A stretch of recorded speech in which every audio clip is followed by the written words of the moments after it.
সোনামণির সঙ্গে বিচ্ছেদের জল্পনায় কি শিলমোহর দিলেন প্রতীক? হ্যালো বন্ধুরা, আমার চ্যানেলে সবাইকে স্বাগত জানাই। বাংলা ধারাবাহিকের নতুন জুটি এলেও সোনা প্রতীকের জুটি কিন্তু আজও মিস করেন দর্শকেরা। পর্দার বাইরে তাদের একটা ব্যক্তিগত সম্পর্ক ছিল, এই নিয়েও অনেক চর্চা হয়ে গেছে। তবে টলিপাড়ায় তাদের বন্ধুত্ব ভাঙনের কথাও অনেকবার শোনা গেছে। সমাজ মাধ্যমে একটি পোস্ট করেছেন প্রতীক, সেই পোস্ট ঘিরেই যত জল্পনার শুরু। একটি পাঞ্জাবি পরে ছবি পোস্ট করে প্রতীক লিখেছেন, যদি ভেসে যাই ওই নদী জলে, যদি অতলে ডুবে রই, তুমি যদি ফেরো ভাঙা ঘরে, সেই ঘরেতে আমি কই।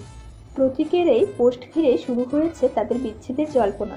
ভক্তরা মনে করছেন সোনামণির উদ্দেশ্যেই হয়তো এই পোস্ট করেছেন প্রতীক। তাদের প্রেমের কথাও শোনা গিয়েছিল একসময়, যদিও এই বিষয়ে কখনো মুখ খোলেননি দুজনের কেউই। কয়েক মাস আগেই দূরত্ব বেড়েছে সোনামণি ও প্রতীকের মধ্যে। যদিও এ বিষয়ে সোনামণি সমাজ মাধ্যমে একটি পোস্ট করে জানান তাদের মধ্যে এরকম কিছুই হয়নি। এমনকি দুজনের যখন নতুন ধারাবাহিক শুরু হয় তখনও তারা একে অপরকে শুভেচ্ছা জানিয়েছেন। তবে বেশ কিছুদিন ধরে একসঙ্গে দেখা যায় না এই জুটিকে।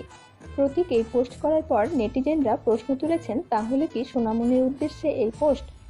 দূরত্ব যে বেড়েছে দুজনের সম্পর্কে, সেটাই কি এই পোস্টের মাধ্যমে বুঝিয়ে দিলেন প্রতীক?